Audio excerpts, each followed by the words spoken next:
for example, www.ms.com to machine readable IP addresses. So guys, whenever you try to access any website like ms.com, okay, this website, it is translated by this DNS server into IP address.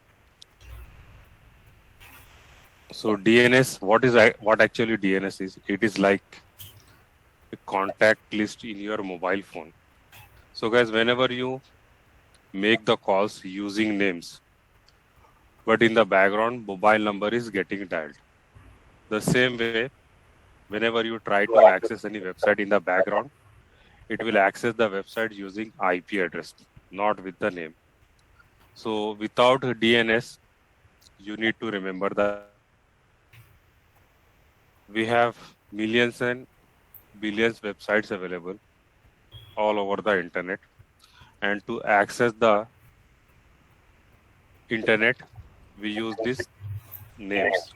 Okay, we have given the names to all the websites. So if the names are not there, okay, like ms.com, cisco.com, juniper.com, hp.com, these are the names of these websites. If the names are not there, you need to remember the IP addresses of all these websites. You need to you will access the websites using the IP addresses. So if you have one or two websites, you can remember the numbers.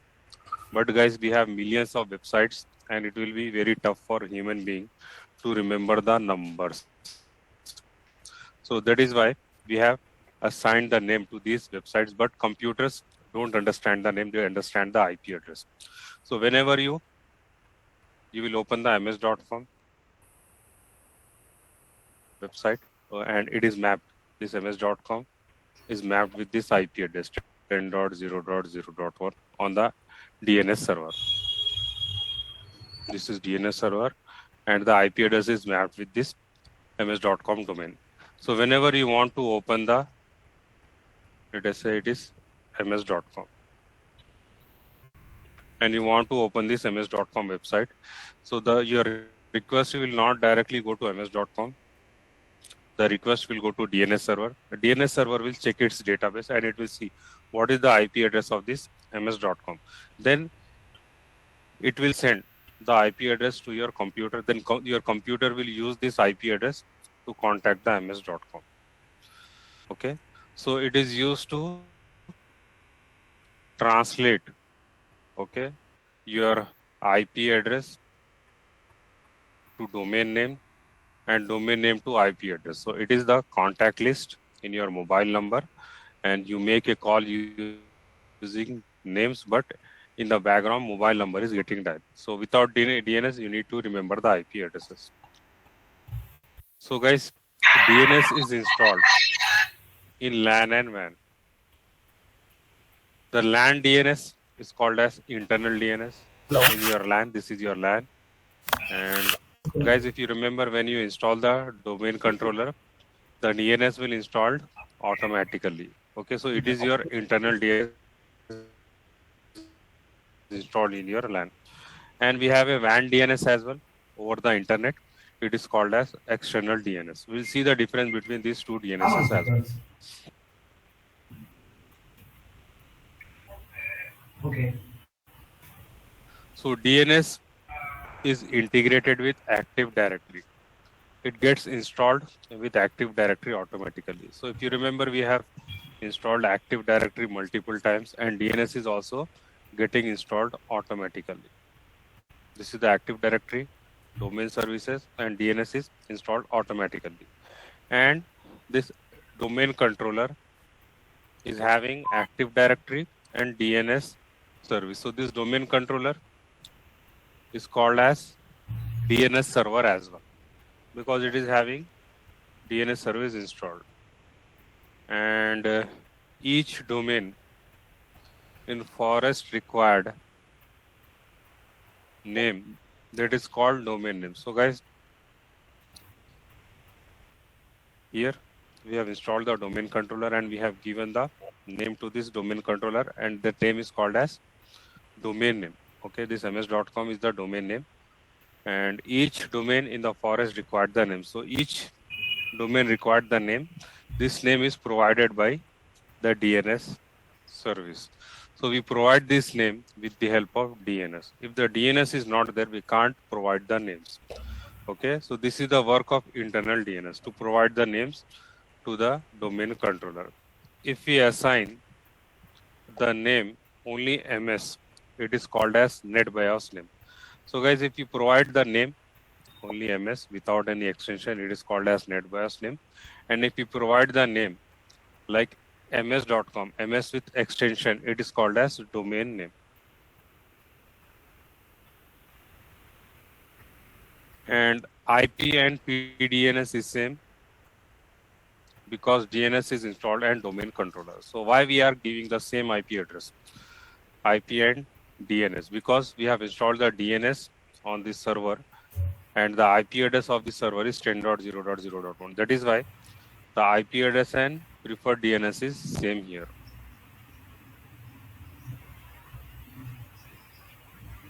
And guys, DNS has computer names with IP addresses. As we have discussed, that DNS server will have the computer name with IP address mapped. Okay, server 1, 10.0.0.1 IP address, server 2, 10.0.0.2 IP address, client 2, 10.0.0.3, client 3, 10.0.0.4, client 4, 10.0.0.5. So it is having the name with IP address. So how it works in your LAN? Let us say this client 2 has a shared folder and client 3 wants to access this shared folder. This client 3 wants to access this shared folder. So what this client will do, it will open the command prompt and it will type this double slash in search, then computer name. Computer name is client 2 and then folder name. Let us say folder name is folder 1. So the request will not directly go to client. The request will go to the DNS server to check what is the IP address of this client 2. Client 2 IP address is 10.0.0.3. So DC will send the IP address to client 3 that the IP address of this client 2 is 10.0.0.2. So using this 10.0.0.3 or it is 3, right? Using this 10.0.0.3, this client 3 will contact with client 2 and it will get the folder. Okay, so the request will not directly go to client 2. This client 3 wants to access the folder in client 2. The request will not directly go to client 2. The request will go to DNS server. DNS server will check the database and client 2 IP address is 10.0.0.3. So DNS will tell this client 3 that the IP address is 10.0.0.3 of this client 2. And DNS will resolve the client name to IP. So it will resolve it and using this IP address, client 2 will communicate with, client 3 will communicate with client 2. So here, what is the work of this internal DNS? It performs 2 tasks. It resolves the host name to IP address and IP address to host name and provides a unique name to domain like ms.com. If you don't have DNS service available on any server, you can't provide the name to the domain. So provides a unique name to domain like ms.com. If you see here, while configuring the Active Directory, we select this option, add a new forest, then we'll provide the name here. So this DNS will verify whether this name is unique or not. If it is unique, then it will allow you. If it is not unique, it will not allow you to provide this name. And DNS defines a hierarchy namespace where each level on space is separated by dot. So internal DNS, it will define the hierarchy as well, like mcsc.ms.com. It is also a unique name. azure.mcsc.com. It is also a unique name, and this is the hierarchy. It is defined by internal DNS only.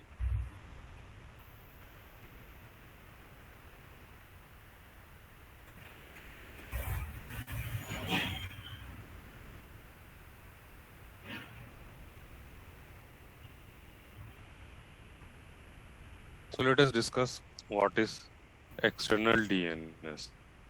So we have already seen what is internal DNS. It is installed in your LAN. External DNS is the public DNS that resolves the domain request from internet.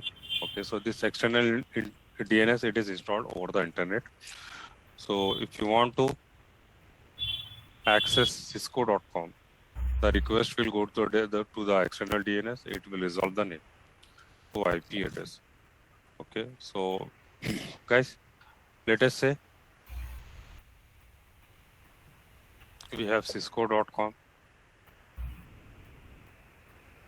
somewhere in US, and this is your computer, and you want to access the cisco.com. So what you will do, you will open the web browser and you will type the cisco.com URL. The request will go to cisco.com. Cisco.com will send the response back to you. So this is how we know how the internet works. But as a system administrator, you should know more than this. You should know how your packet flows from source to destination. Let us see. Okay, so let us say it is somewhere in US and you are in India. And you want to open the website of this cisco.com. The request will go to the India DNS. Okay, each country has the DNS. Okay, ISPs are acting as a DNS server as well. So let us say the request will go to the India DNS. Okay, then this India DNS will forward your request to, let us say it is connected with Japan DNS.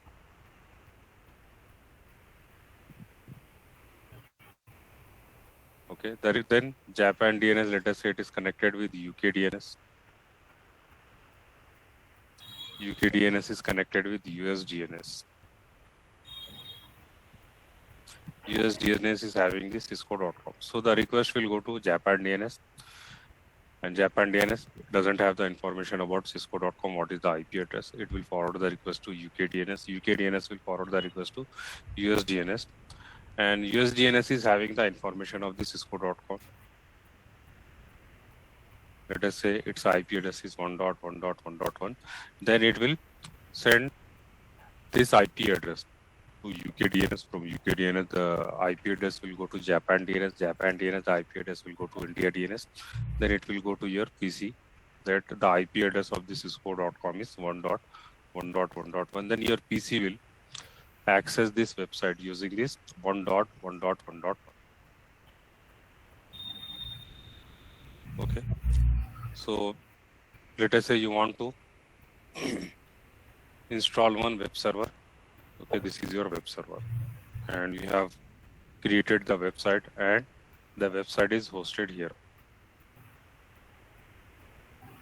Okay, but if you want this website to be accessed over the internet, you need a public IP address. Let us say you have purchased this public IP address 72.163.4.185, but you can't provide this IP address to your users because it is very difficult to remember. So what you will do, you are in US, this server is in US, so you will contact the US ISP and you will provide the information to this US ISP. You will say that our IP address, our web server IP address is 72.163.4.185 and our domain name is cisco.com. So this DNS server, it will have this domain name plus IP address. This is the US ISP. Okay, and US ISP IP address is 72.168.4. Then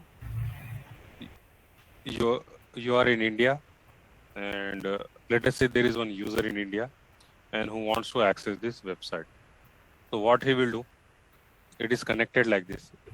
It is connected to India ISP. India ISP is connected with Japan. Japan ISP is connected with UK. UK ISP is connected with US. US ISP is connected with your US ISP is having this web server. Okay, so it will open cisco.com. Okay, and the request will go to the India ISP, but this India ISP is not hosting this cisco.com. Cisco.com is hosted by an ISP which is in US. So India ISP first, what it will do? It will check its cache. Cache means it is a temporary memory, and it will see what is the IP address of this cisco.com. So let us say it is not available. The IP address of cisco.com is not available in the cache of this India ISP. Then it will use the forwarder. Forwarder means it will forward the request to the directly connected DNS. So Japan ISP is connected with India ISP. So Japan ISP also will do the same thing. It will check its cache first. It is not available in the cache, the IP address of the cisco.com. Then again, it will use the same thing. It will use the forwarder and it will forward the request to UK ISP. UK ISP will do the same thing. It will check its cache. If it is available, then it will send the IP address. If it is not available, it will use the forwarder and it will forward the request to the US ISP. US ISP is hosting this web server. It is hosting the cisco.com and it is having this information. And the IP address of cisco.com is 72.163.4.185. Then it will forward the, or it will send the response back to UK ISP and it will say that the IP address is 72.163.4.85. Then UK ISP will send the response back to Japan ISP. Japan ISP send the response back to India ISP. India ISP will